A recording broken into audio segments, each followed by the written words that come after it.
10 अगस्त 1963 का दिन यूपी के जालौन जिले के एक गांव गोहरा के मल्लाह देवी दीन के लिए नई मुसीबत लेकर पैदा हुआ था। मुसीबत इसलिए थी क्योंकि उसके घर पर जन्म लिया था बेटी ने। अगर बेटा हुआ होता तो माहौल जश्न का होता, मगर जन्म बेटी ने लिया था, जिसकी वजह से मल्लाह का सिर फट रहा था। चिंता उसे पालने की थी, चिंता उसे पढ़ाने की और उसकी शादी की। खैर, पिता ने उस बेटी का नाम रखा फूलन देवी। किस्सा में आज आप सुनेंगे कहानी फूलन देवी। जी हाँ, फूलन देवी ये वही नाम है जिसने दुनिया के सामने अपने ऊपर हुए जुल्म की इबारत का बदला लेकर पूरा किया। जिसके बाद लोगों ने उसके बारे में जाना। पिता को इस बात का अंदाजा भी नहीं रहा होगा कि जिस बेटी के जन्म पर वे इतने हैरान थे, उसकी बेटी के मौत से पूरे देश में हड़कंप मच जाएगा। पुराने ख्यालात के रूढ़िवादी सोच के लोग अपनी बेटी की कम उम्र में शादी कर देते थे। इस तरह की घटना आज भी कहीं ना कहीं देखने को मिलती है। ठीक वैसे ही फूलन देवी के पिता ने उसकी शादी 11 साल की उम्र में कर दी थी, लेकिन फूलन की किस्मत में कुछ और लिखा था।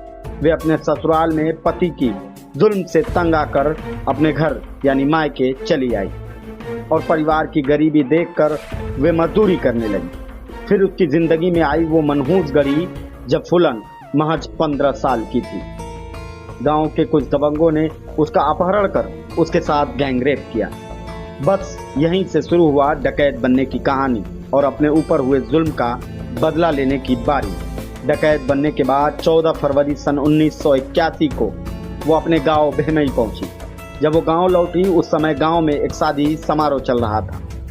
फूलन देवी के लोगों ने पूरे गांव को घेर लिया था और फिर उसने वहां पर बारी बारी से उन 22 लोगों को मारकर अपना बदला पूरा किया जो उसके साथ गैंगरेप में शामिल थे। इसके बाद ही देश को भेमई नरसंहार के बारे में पता चला और हड़कंप मच गया। जब ये घटना हुई, उस समय उत्तर प्रदेश के तत्कालीन मुख्यमंत्री वीपी सिंह थे और इस घटना की वजह से उनको इस्तीफा देना पड़ा। पुलिस फूलन के पीछे पड़ गई, मगर फूलन कभी भी पुलिस के हाथ नहीं आई और यहीं से फूलन देवी की लोकप्रियता बढ़ती चली गई और फिर फूलन देवी कभी भी पुलिस के हाथ नहीं लगी और वहीं से उसका नाम पड़ा बैंडेड क्वीन। फूलन देवी चंबल के भीड़ों में पुलिस और लुका छुपी के खेल से थक चुकी थी। अब वो आत्मसमर्पण करना चाहती थी, मगर ये रास्ता उसके लिए इतना आसान नहीं था। लेकिन लोकप्रियता इतनी थी कि आत्मसमर्पण करने के दौरान लाखों की संख्या में लोग देखने आए थे। सन 1993 में मुलायम सिंह की सरकार ने उन पर से सारे मुकदमे हटाकर उन्हें बरी कर दी। आखिरकार 1996 में फूलन ने राजनीति में आने की राह बनाई। समाजवादी पार्टी के टिकट से मिर्जापुर की सीट पर जीतकर सदन में पहुंची। 2 बार जीतना ये दर्शाता है कि वाकई में फूलन देवी ने अपनी लोकप्रियता बना। मगर कहते हैं ना कि अतीत किसी का पीछा नहीं छोड़ता, कभी न कभी वो उसके सामने आता है। 25 जुलाई 2001 को उनके आवास के सामने शेर सिंह राणा नामक एक व्यक्ति ने उसे गोली मारकर हत्या के बाद शेर सिंह राणा ने इस बात को स्वीकार किया कि हमने फूलन देवी को मारा है और भेमई नरसंहार का बदला लिया है।